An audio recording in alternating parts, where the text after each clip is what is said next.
Azərbaycan Respublikası Ailə Məcəlləsi məhz ailə üzvləri arasında aliment öhdəliklərini müəyyən etmişdir. Alimentin miqdarı bugün çoxunu, yəni insanları narahat edən məsələlərdən də biridir. Bildiyiniz kimi yaşayış minimumu haqqında 2015-ci ilin yaşayış minimumu haqqında qanuna əsasən uşaqlar üçün yaşayış minimumu 108 manat nəzərdə tutulmuşdur.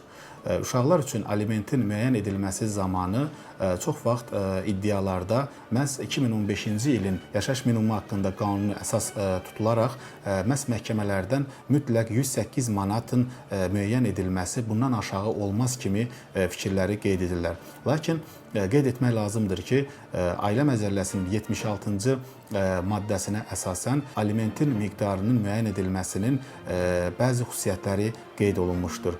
Belə ki, alimentin miqdarının müəyyən edilməsi uşaqların məhz sayından asılı olaraq qeyd edilmişdir. Əgər sabit gəliri olan şəxslərin aliment ödənilməsi ilə bağlı məhkəmədə tələb vardırsa, əgər bir uşaq vardırsa, gəlirinin 1/4 hissəsi, 2 uşaq vardırsa, 1/3 hissəsi, 3 və daha çox uşağı vardırsa, məhz yarısını qədər aliment müəyyən olunacaqdır.